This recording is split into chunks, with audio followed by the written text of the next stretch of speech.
Hello friend, मैं मनीष पवार स्वागत करता हूं आप सभी का ग्रो विथ मोंटी के यूट्यूब प्लेटफॉर्म पर। आप लोग सोच रहे होंगे इतने सारे यूट्यूब चैनल है, फिर आपके एक और चैनल बनाने की आवश्यकता क्यों पड़ी। तो मैं आपको बताना चाहता हूं कि मैंने इसलिए इस यूट्यूब चैनल को बनाया है ताकि मैं आप लोगों को कंप्यूटर में एक परफेक्ट कंटेंट, बहुत अच्छा आसान कंटेंट दे सकूं, जिसकी हेल्प से आप MS word, Excel, PowerPoint बहुत अच्छे तरीके से तैयार कर सको। और इतना ही नहीं दोस्तों, अगर आप इन चीज़ों की बहुत अच्छे तरीके से तैयारी कर लेते हो, परफेक्ट बन जाते हो, तो ना केवल आपको प्राइवेट जॉब, ना केवल आपको सरकारी जॉब, बल्कि अपने खुद के व्यवसाय के लिए भी बहुत आवश्यकता होगी। और आप इन सभी चीज़ों में एक्सपर्ट बनकर बहुत अच्छा खासा पैसा भी कमा सकते हो। मैं बात करता हूँ CPCT एग्ज़ाम की। तो आजकल हर स्टूडेंट जॉब पाने के लिए अलग अलग कोर्स करते हैं। ऐसे में CPCT एग्ज़ाम भी एक कंप्यूटर टाइपिंग और नॉलेज की योग्यता का एक टेस्ट है, जिसे बेहतर ऑप्शन के रूप में मध्य प्रदेश मैप IT द्वारा इस एग्ज़ाम को कराया जाता है, जिसका पूरा नाम है कंप्यूटर प्रोफिशिएंसी सर्टिफिकेट टेस्ट, जिसे हम CPCT बोलते हैं, नाम रखा है। अगर आप इस एग्ज़ाम को पास कर लेते हो तो आप भी किसी खास जॉब के लिए, जैसे डाटा एंट्री के लिए, कंप्यूटर ऑपरेटर के लिए आदि जैसे पदों पर जॉब पा सकते हो। मैं बा मैं अगर बात करूं इस सर्टिफिकेट की, तो यह सर्टिफिकेट अन्य कॉम्पिटिटिव एग्ज़ाम जैसे रेलवे, पटवारी और भी कई सारी एग्ज़ामों में इस सर्टिफिकेट की ज़रूरत होती है। इस एग्ज़ाम को पास करने के बाद यह क्लियर हो जाता है कि आप इन सभी कार्यों को करने के लिए एलिजिबल हो, योग्य हो। तो इन्हीं सब बातों को ध्यान में रखते हुए मैंने यह डिसाइड किया हूँ, मैं आप सभी लोगों को कंप्यूटर की हर एक जानकारी से जुड़े वीडियो लाता रहूँगा, साथ ही आपको इन सभी चीज़ों की बहुत अच्छे तरीके से तैयारी भी करवाऊँगा। तो जितने भी लोग इस वीडियो को देख रहे हैं उनसे मेरा यही अनुरोध है कि वीडियो को ज़्यादा से ज़्यादा शेयर करें और एंड चैनल को सब्सक्राइब जरूर करें, ताकि आने वाली जितनी भी वीडियो रहे आप सभी तक पहुंच पाए। और एक बात मैं आप सभी से कहना चाहता हूं, इसमें मेहनत मेरी रहेगी, लेकिन आपके प्यार और सपोर्ट से ही मैं यह सब चीज़ें कर पाऊंगा। तो चलिए स्टार्ट करते हैं हमारी आज की क्लास। जैसा कि आप पीछे थंबनेल में देख पा रहे होंगे, कंप्यूटर का परिचय, class number 1, introduction to computer. ठीक है, आज हम कंप्यूटर के इंट्रोडक्शन से जितनी भी जुड़ी बातें हैं मैं आप सभी लोगों को समझाऊंगा। ठीक है, तो स्टार्ट करते हैं हम। देखिए, सबसे पहले हम देखेंगे कंप्यूटर क्या होता है। ठीक है, उसके बाद हम देखेंगे कंप्यूटर के कंपोनेंट्स, फिर हम बात करेंगे मेमोरीज के ऊपर, फिर हम देखेंगे कंप्यूटर की क्या क्या विशेषताएं होती है, और एंड में देखेंगे कंप्यूटर की पीढ़ियाँ। इन सभी चीज़ों के ऊपर आज हम बहुत अच्छे तरीके से समझेंगे कि ये सब क्या होता है। चलिए, सबसे पहले हम बात करेंगे कंप्यूटर क्या होता है। तो कंप्यूटर शब्द लैटिन भाषा के कंप्यूटेयर शब्द से बना है, जिसका अर्थ है गणना करना। कंप्यूटर लैटिन भाषा के कंप्यूटेयर शब्द से बना है, जिसका अर्थ है गणना करना। मतलब यह ओनली फॉर कैलकुलेशन के आधार पर ही बनाया गया था। यह जो कंप्यूटर था ओनली फॉर कैलकुलेशन के आधार पर ही बनाया गया था। मतलब ना तो हम इसमें किसी तरह का वीडियो देख सकते थे, किसी तरह की मूवी डाउनलोड कर सकते थे, ये इस तरह के काम नहीं कर सकते थे, ओनली कैलकुलेशन इसमें कर सकते थे। ठीक है, कंप्यूटर एक इलेक्ट्रॉनिक डिवाइस है जो कंप्यूटर प्रोग्राम द्वारा दिए गए निर्देश के अनुसार डेटा को प्रोसेस करता है, जो उपयोगकर्ता से डेटा और निर्देशों के रूप में इनपुट प्राप्त करता है। ठीक है, कंप्यूटर एक इलेक्ट्रॉनिक डिवाइस है, मतलब यह बिजली से चलने वाला एक यंत्र है ना। कंप्यूटर प्रोग्राम द्वारा दिए गए निर्देशों के अनुसार डेटा को प्रोसेस करता है। मतलब जो प्रोग्राम द्वारा इसको जो हम निर्देश देते हैं उस डेटा को यह प्रोसेस करता है, जो उपयोगकर्ता से डेटा और निर्देशों के रूप में इनपुट प्राप्त करता है। ठीक है, आगे बात करें, कंप्यूटर का उपयोग बुनियादी गणनाओं से लेकर आर्टिफिशियल इंटेलिजेंस से जुड़े जटिल ऑपरेशन तक कई तरह के कार्य करने के लिए किया जाता है। मतलब आजकल के अब जो कंप्यूटर है उनका उपयोग हम बुनियादी गणनाओं से लेकर आर्टिफिशियल इंटेलिजेंस AI से जुड़े जटिल ऑपरेशन तक के कई कार्यों को करने के लिए किया जाता है।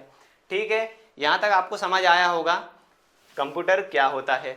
बेसिकली सभी को पता है कि आज कंप्यूटर के बिना कुछ भी नहीं कर सकते। आज हम देख रहे हैं किसी भी ऑफिस में, बैंक में, किसी भी कार्यालय में, सभी जगह कंप्यूटर बहुत ज़रूरी हो गया है। ठीक है, आगे बढ़ते हैं। ये आपको एक स्ट्रक्चर दिख रहा होगा, ठीक है। तो मैं आपको बताता हूँ, एक computer system require hardware software in user to fully function. मतलब इसको चलाने के लिए हमें 3 चीज़ों की आवश्यकता होती है। क्या क्या होती है वो? एक तो यूज़र, एक होता है हमारा हार्डवेयर, एक होता है सॉफ्टवेयर। ठीक है, चलिए आगे बढ़ते हैं। अब बात करेंगे कि कंप्यूटर के कंपोनेंट्स क्या क्या होते हैं। कंप्यूटर के कंपोनेंट्स क्या क्या होते हैं? तो कंप्यूटर के कंपोनेंट्स, एक होता है हमारा हार्डवेयर, एक होता है हमारा सॉफ्टवेयर। और अब हार्डवेयर के अंदर क्या क्या चीज़ें आती हैं देखिए। एक आता है हमारा input device, output device, CPU. और यहाँ सॉफ्टवेयर के अंदर क्या क्या आता है? Application software, system software. अब ये देखते हैं कि हार्डवेयर क्या होता है ना। तो वह डिवाइस जिसे हम छू सकते हैं या महसूस कर सकते हैं, उन्हें हम हार्डवेयर कहते हैं। ठीक है, क्या है इसकी डेफिनेशन? छू सकते हैं या महसूस कर सकते हैं, ऐसे डिवाइस को हम हार्डवेयर कहते हैं। ठीक है, अब यहां बात आती है कि सॉफ्टवेयर किसे कहते हैं। तो प्रोग्रामों का एक समूह है जिसे हम सॉफ्टवेयर कहते हैं, इसे हम छू नहीं सकते, है ना। क्या है यह? एक प्रोग्रामों का एक समूह है जिसे हम छू नहीं सकते। ठीक है, मतलब जितनी भी टचेबल चीज़ है वो हमारी हार्डवेयर में आएगी, जितनी भी अनटचेबल चीज़ है वो हमारी सॉफ्टवेयर में आएगी। ठीक है, चलिए आगे बढ़ते हैं। ये रहा हमारा इनपुट डिवाइस, जो मैंने आपको बताया था कि हार्डवेयर के अंदर इनपुट डिवाइस आता है। तो इसके ऊपर हम आज देखेंगे कि इनपुट डिवाइस क्या होता है ना। तो यहाँ हम देखेंगे यूजर्स द्वारा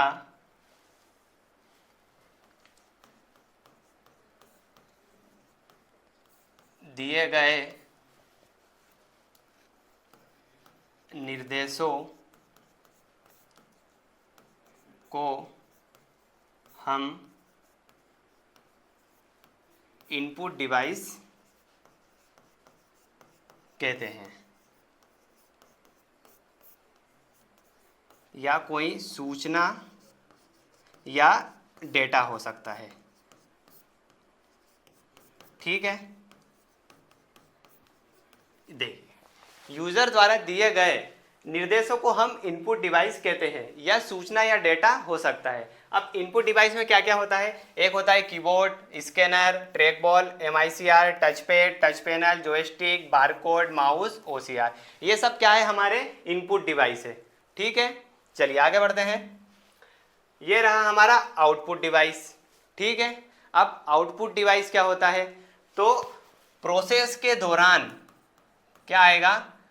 प्रोसेस के दौरान जो रिजल्ट प्राप्त कराने का काम करता है, जो रिजल्ट प्राप्त कराने का काम करता है। इसमें एक आएगा हमारा मॉनिटर, एक आएगा प्रिंटर, माइक्रोफिल्म्स, प्लॉटर, मल्टीमीडिया प्रोजेक्टर। ठीक है, आगे बढ़ते हैं। अब यहाँ बात आती है कंप्यूटर स्टोरेज और मेमोरीज की। मेमोरीज क्या होता है? तो मेमोरीज की डेफिनेशन मैं आपको थोड़ी सी बता देता हूँ। तो सूचना या डेटा को स्टोर करने का काम करती है। मेमोरी क्या करती है? सूचना या डेटा को स्टोर करने का काम करती है। ठीक है, अब इसमें क्या क्या आता है ये देखिए आप। एक आता है हमारा हार्ड डिस्क, एक RAM, ROM, CD, DVD, floppy, memory card, pen drive, tape. ये सब क्या है? हमारी स्टोरेज है। ये सब क्या है? हमारी मेमोरी से। ठीक है, चलिए आगे बढ़ते हैं। अब यहाँ बात आती है सीपीयू की, है ना। तो सीपीयू का क्या काम है? किसी भी डेटा को प्रोसेस करना, ये सीपीयू का काम है, प्रोसेस करना। बेसिकली क्या होता है, सभी लोग इसको सीपीयू बोलते हैं, लेकिन यह सीपीयू नहीं है, यह सिर्फ एक कैबिनेट है। क्या है ये? कैबिनेट। सीपीयू ये जो होता है ये मदरबोर्ड के अंदर लगा हुआ होता है, मतलब इसके अंदर मदरबोर्ड लगी हुई है, उसी का एक ये पार्ट है जिसमें यह सीपीयू लगा होता है। ठीक है, चलिए आगे बढ़ते हैं। मैं आपको यही बताऊंगा क्या क्या लगा होता है मदरबोर्ड में। देखिए ये है, ये होता है मदरबोर्ड, इसमें ये सारी चीज़ें लगी हुई होती है। क्या क्या लगी होती है? एक RAM, CPU, mouse, keyboard, serial port, floppy, CMOS, battery, audio port, LAN cable port, graphic card, ये सब चीज़ें जो लगी होती है वो मदरबोर्ड में लगी हुई होती है। ठीक है, ये आपको तो समझ आ गया होगा कि क्या क्या मदरबोर्ड में लगे होते हैं। चलिए आगे बढ़ते हैं। अब यहाँ बात करते हैं कि एप्लीकेशन सॉफ्टवेयर क्या होता है और सिस्टम सॉफ्टवेयर क्या होता है। यहाँ मैंने आपको दो चीज़ें बताई थी। देखिए ये सॉफ्टवेयर के अंदर भी दो चीज़ें होती है, एक होता है एप्लीकेशन सॉफ्टवेयर, एक होता है सिस्टम सॉफ्टवेयर। तो अब एप्लीकेशन सॉफ्टवेयर के बारे में बात करेंगे कि एप्लीकेशन सॉफ्टवेयर होता क्या है। चलिए एप्लीकेशन सॉफ्टवेयर क्या होता है, तो यूजर के किसी खास काम को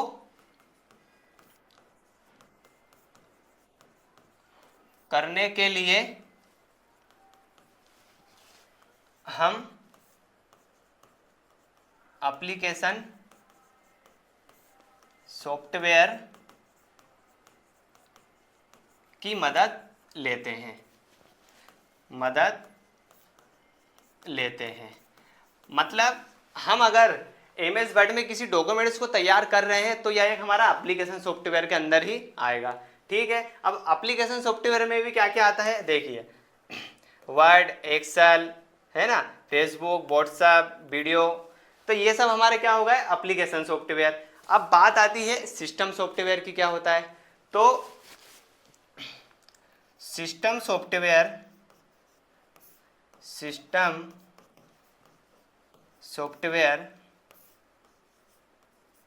वह डिवाइस होता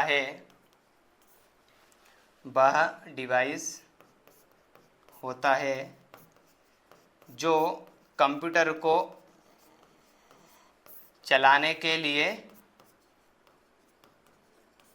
बनाया जाता है।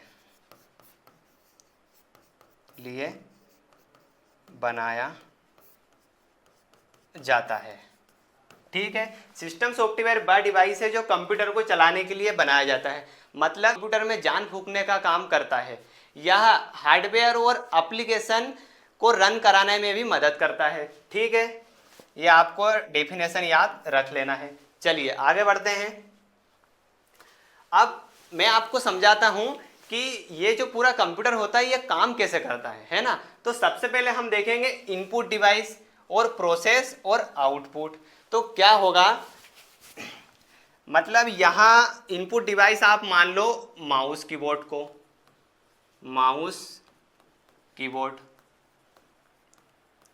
ठीक है, आपने किसी डॉक्यूमेंट्स को तैयार कर रहे हो तो आपको माउस कीबोर्ड ये हमारे इनपुट डिवाइस है।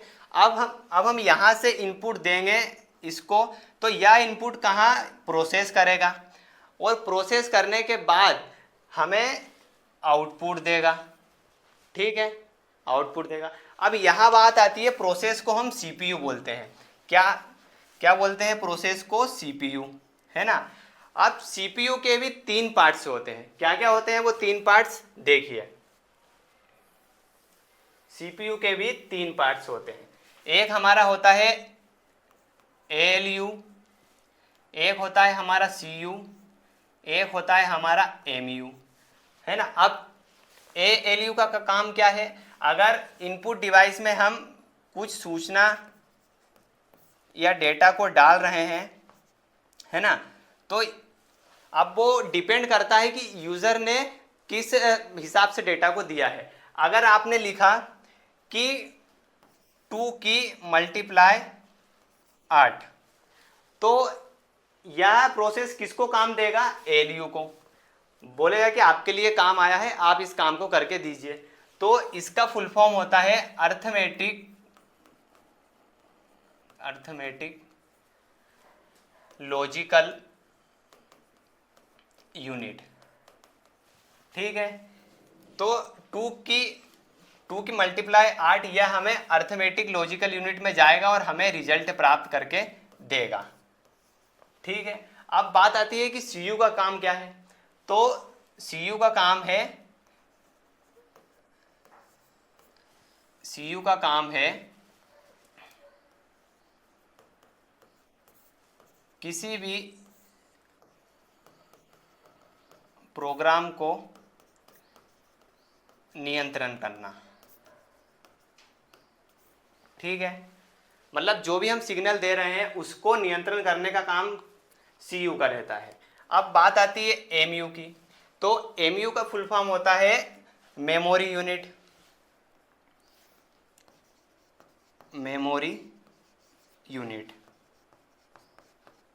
मतलब आज हम जो भी काम कर रहे हैं वो सब कहाँ हो रहा है? हमारा मेमोरी यूनिट में। आप किसी फाइल को तैयार कर रहे हो या किसी मूवी को डाउनलोड कर रहे हो, तो यह सब किस में जाएगा? हमारा मेमोरी यूनिट के अंदर। ठीक है, तो आपको समझ आया होगा कि सबसे पहले इनपुट देंगे या प्रोसेस करेगा, प्रोसेस करने के बाद हमें आउटपुट देगा, और आउटपुट करने के बाद जो स्टोरेज रखेगा, वो आउटपुट करने के बाद जो डेटा को रखेगा वो कहाँ रखेगा? स्टोरेज में। ठीक है, तो यह आपको पूरा समझ आ गया होगा कि कैसे कंप्यूटर काम करता है। चलिए आगे बढ़ते हैं। अब बात आती है कि कंप्यूटर बनाने वाले कौन थे जिन्होंने इन सभी चीज़ों के ऊपर, तो ये करने वाले कौन है? चार्ल्स बेबेज, जिन्हें फादर ऑफ कंप्यूटर भी कहा जाता है। तो इनका जन्म देख लेते हैं। इनका जन्म इंग्लैंड में हुआ।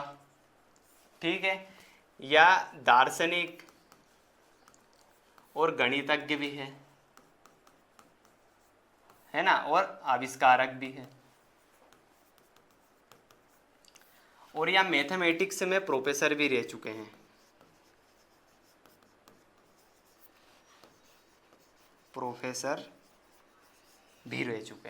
अब जब मैथमेटिक्स में प्रोफेसर थे तो क्या होता है, इन्हें गणितीय गणनाओं करने में बहुत समस्या आती थी। तो इन्होंने एक सन, मैं आपको बता देता हूं थोड़ा सा।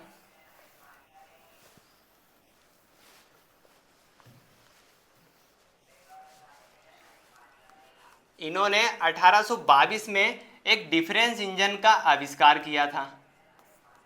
ठीक है, इन्होंने सन 1822 में एक डिफरेंस इंजन का आविष्कार किया था। लेकिन क्या हुआ था, यह डिफरेंस इंजन सक्सेस नहीं हो पाया, मतलब यह बहुत सारी गणनाएं करने में सक्षम नहीं रहा। तो यह जब डिफरेंस सक्सेस नहीं हो पाया, लगातार इन्होंने प्रयास करने के बाद इन्होंने हार नहीं मानी, है ना, या उन्होंने हिम्मत नहीं हारी, वो अपने काम को करते गए। फिर इन्होंने सन 1837 के लगभग एक एनालिटिकल इंजन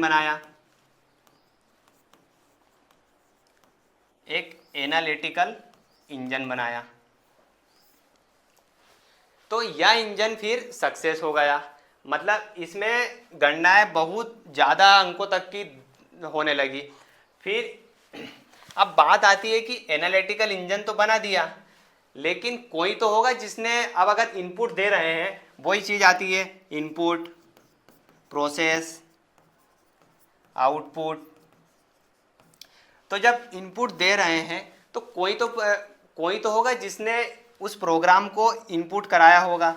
अब इनपुट दे रहे हैं तो कोई तो प्रोग्राम होगा जिसे हम इनपुट करा रहे हैं। यही वो वुमेन है जिन्होंने उस चार्ल्स बेबेज के एनालिटिकल इंजन में अपने प्रोग्राम को इंसर्ट कराया था। तो इन्हें the world first computer programmer, इन्हें विश्व की प्रथम प्रोग्रामर के नाम से भी जाना जाता है, या मदर ऑफ कंप्यूटर भी बोल सकते हैं। ठीक है, अब भैया बात आती है कि इन्होंने अपने प्रोग्राम को इंसर्ट कैसे कराया होगा। पहले तो माउस कीबोर्ड नहीं होते थे, तो इन्होंने उस प्रोग्राम को इंसर्ट कराने का जो माध्यम था वो था हमारा ये पंच कार्ड। ठीक है, ये आप देखिए, ये था एनालिटिकल इंजन और ये थे पंच कार्ड। इसमें छोटे छोटे होल होते हैं जिनके थ्रू इंफॉर्मेशन को डाला जाता है। ठीक है, चलिए आगे बढ़ते हैं। अब आपको एक बात बता दूं कि कंप्यूटर एक इलेक्ट्रॉनिक डिवाइस है। ठीक है, इलेक्ट्रिकल से चलने वाला है, इलेक्ट्रिकल। ठीक है, कंप्यूटर मशीनी भाषा को समझता है ना। कंप्यूटर अपनी भाषा नहीं समझता है, वो एक मशीनी भाषा को समझता है, मशीनी भाषा, या हम बोल सकते हैं बाइनरी कोड, या 0-1 पर काम करता है, 0-1, है ना। तो 0 इंडिकेट करता है ऑफ को, 0 इंडिकेट करता है ऑफ को, और 1 इंडिकेट करता है ऑन को। आपने देखा होगा अपने घरों में रिमोट होता है टीवी का, उसमें ऑन और ऑफ करने वाली जो रहती है स्विच, उसमें भी 0 और 1 लिखा रहता है ना। तो 0 करेगा ऑफ को इंडिकेट और 1 करेगा ऑन को। तो इस तरीके से ये बाइनरी कोड पर काम करता है। चलिए आगे बढ़ते हैं। अब बात आती है कि मेमोरी क्या होती है ना। तो मैंने आपको समझा चुका था कि किसी भी डेटा या सूचना को संग्रहित करना या मेमोरी का काम है। ठीक है, डेटा स्टोर करना। अब यहां बात आती है कि मेमोरी के भी दो पार्ट्स होते हैं। क्या क्या होता है? एक प्राइमरी मेमोरी, एक होता है सेकेंडरी मेमोरी। ठीक है, इसे हम बोल सकते हैं इंटरनल,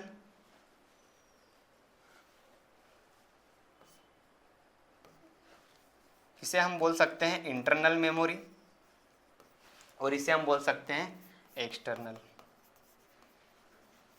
ठीक है, अब इस मेमोरी के अंदर भी रैम आती है, रोम आती है, और सेकेंडरी मेमोरी के अंदर क्या क्या आता है? CD, DVD, floppy disk, hard disk, ये सब सेकेंडरी मेमोरी के अंतर्गत आता है।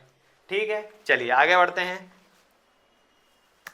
अब बात करेंगे हम कि कंप्यूटर की विशेषताएं क्या क्या होती है ना।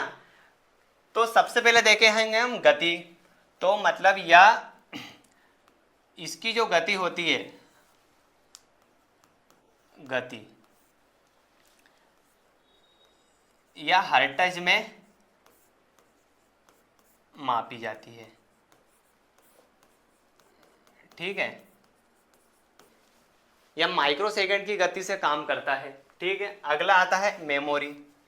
मतलब इसमें भंडारण क्षमता बहुत अधिक होती है, भंडारण क्षमता बहुत अधिक होती है।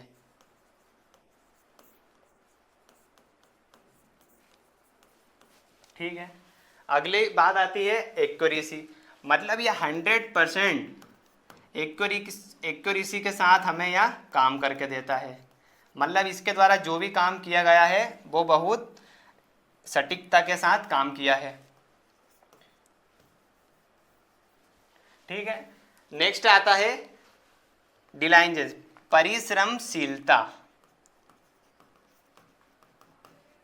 मतलब यह बिना रुके बिना थके कितना भी काम दो या हमें काम करके देगा। अब अगर हमसे बोल दे कि भैया 20 घंटे काम करना है, 22 घंटे काम करना है, हम नहीं कर पाएंगे क्योंकि हमें तो आराम की जरूरत लगेगी। लेकिन कंप्यूटर को कितने भी घंटे काम आप करवा सकते हो या बिना रुके और बिना थके काम कर सकता है। अब बात आती है विविधता की। हम देख रहे हैं बड़ी बड़ी कंपनियों में अगर एक अंक इधर का उधर हो जाए तो पूरा डेटा गलत हो सकता है। तो यहाँ हम यही बात करेंगे, बहुत विश्वसनीयता के साथ काम कर सकते हैं, बहुत विश्वसनीयता के साथ काम करता है। बाद में उस काम को ऑटोमेटिक उस काम को कर देगा। ठीक है, चलिए आगे बढ़ते हैं। अब यहाँ हम बात करेंगे जनरेशन ऑफ कंप्यूटर के ऊपर कि कंप्यूटर की जनरेशन क्या है। तो फर्स्ट जो जनरेशन है वो 1946 से 1959 तक। सेकेंड जो हमारी थी जनरेशन 1959 से 1965 तक। थर्ड जो जनरेशन थी वो 1965 से 1971 तक। और फोर्थ जो जनरेशन थी वो 1971 से 1918 तक, है ना। और फिफ्थ जनरेशन थी वो 1918 से प्रेजेंट। ठीक है, अब आगे देखते हैं। देखिए जो फर्स्ट जनरेशन थी उसमें वैक्यूम टेप का उपयोग किया जाता था। किसका उपयोग किया जाता था? वैक्यूम टेप का। अब अगर आपसे एग्जाम में पूछ ले कि प्रथम पीढ़ी के कंप्यूटर थे जिनमें किस चीज़ का उपयोग किया जाता है, तो आप सीधा वैक्यूम टेप लगाकर आना। सेकेंड जो थी जनरेशन उसमें ट्रांजिस्टर का उपयोग किया जाता है, और थर्ड जो जनरेशन थी उसमें आईसी चिप, फोर्थ जो थी उसमें चिप का, और फिफ्थ जनरेशन में माइक्रो प्रोसेसर, है ना। इंटेल, क्वेयर, अल्ट्रा, ये सब हमारे आज जो कंप्यूटर में लगे होते हैं सब ये माइक्रो प्रोसेसर है। चलिए अब आपको बताता हूँ कंप्यूटर के लाभ क्या क्या होते हैं। तो सबसे पहले तो हम देखेंगे समय की बचत। हाँ भैया, बहुत समय की बचत हो रही है आजकल कंप्यूटर आ गया तो। दूसरी तरफ देखेंगे कंप्यूटर की गुणवत्ता, मतलब क्वालिटी, बहुत कंप्यूटर से बहुत क्वालिटी का काम मिलने लगा। अगला आता है एरर फ्री वर्क, मतलब त्रुटि रहित कार्य, मतलब इसके द्वारा जो कार्य है वो पूरा सही है, त्रुटि हो ही नहीं सकती है, त्रुटि करेंगे तो हम करेंगे। अगली बात आती है कागज़ की बचत। हाँ, आज हम देख रहे हैं कितना भी डेटा हो उसको हम एक्सेल में आराम से तैयार कर सकते हैं। अब रजिस्टर इनकी ज़रूरत नहीं रहती, इसलिए कागज़ की बचत भी बोल सकते हैं। दैनिक जीवन में योगदान। ठीक है, आगे बढ़ते हैं। कंप्यूटर के अनुप्रयोग। अब बात करते हैं कि कंप्यूटर के अनुप्रयोग कहाँ कहाँ हो रहे हैं। तो सबसे पहले देखेंगे हम स्वास्थ्य के क्षेत्र में। हम देखेंगे आजकल हम जाते हैं ब्लड की रिपोर्ट निकलाना हो तो बहुत आसानी से हमें ब्लड की रिपोर्ट मिल जाती है। ठीक है, अगला आता है वाणिज्य, यानी लेखा जोखा।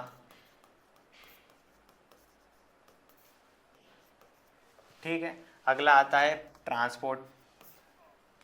हम देख रहे हैं कहीं घूमने जाते हैं और वहाँ रास्ते में टोल टैक्स पड़ता है, तो वहाँ भी इसका उपयोग हो रहा है। रेलवे और एयर लाइसेंस, मतलब रेलवे की टिकट बुक करना हो तो भी हम आसानी से कर सकते हैं। बैंक के जितने भी काम होते हैं वो सब कंप्यूटर के जरिए ही होते हैं। मनोरंजन मतलब कोई सी मूवी देखना, वीडियो देखना, सारे आजकल कंप्यूटर पर हो रहे हैं। चलिए अब देखिए, मैं आपको थोड़ा सा एक बता देता हूँ एग्जामों में कैसे क्वेश्चन पूछते हैं। निम्नलिखित में से कौन सा डिवाइस सिस्टम की कार्यात्मक इकाई को नियंत्रित करने के लिए विभिन्न नियंत्रण संकेतों को उत्पन्न कराता है। मैंने आपको बताया था कि कौन सी यूनिट जो होती है वो कंप्यूटर को नियंत्रित करने के लिए होती है। यह एग्जाम में पूछा गया क्वेश्चन है। ठीक है, यह सीपीसीटी 2017 में पूछा गया क्वेश्चन है। तो क्या होगा? इनपुट डिवाइस गलत, रजिस्टर मेमोरी गलत, एएलयू गलत, कंट्रोल यूनिट करेक्ट आंसर। ठीक है, चलिए आगे बढ़ते हैं। अब यहाँ हमने सारी चीज़ें समझ ली है। अब मैं आपको है ना होमवर्क में 4 क्वेश्चन देता हूँ। इन चारों क्वेश्चन के आंसर आप मुझे कमेंट बॉक्स में कमेंट करके बताएंगे। जितने भी आज हमने चीज़ें देखी उनसे रिलेटेड ये क्वेश्चन है, आप इनके आंसर कमेंट बॉक्स में दीजिए। तो आप सभी लोग बताइए कि आपको सेशन कैसा लगा। कोई का अगर किसी तरह का कुछ क्वेश्चन हो तो वो आप है ना कमेंट बॉक्स में मुझसे पूछ सकते हैं, किसी का जो भी डाउट हो। तो सभी लोग वीडियो को ज़्यादा से ज़्यादा शेयर करें। ठीक है, क्लास 2 में हम इसी के टॉपिक के MCQs के ऊपर डिस्कशन करेंगे। ठीक है, नेक्स्ट जो वीडियो आएगी वो इसी टॉपिक के नेक्स्ट MCQ के, मतलब हम इसकी प्रैक्टिस करेंगे, प्रैक्टिस शीट लगाएंगे। ठीक है, क्लास 2 में। तो आप सभी लोग तैयार रहना क्लास 2 में। चलिए तो समाप्त करते हैं हम हमारे आज के सेशन को। तो आप सभी को कैसा लगा ये वीडियो, सभी लोग अपना मार्गदर्शन कमेंट बॉक्स में दें।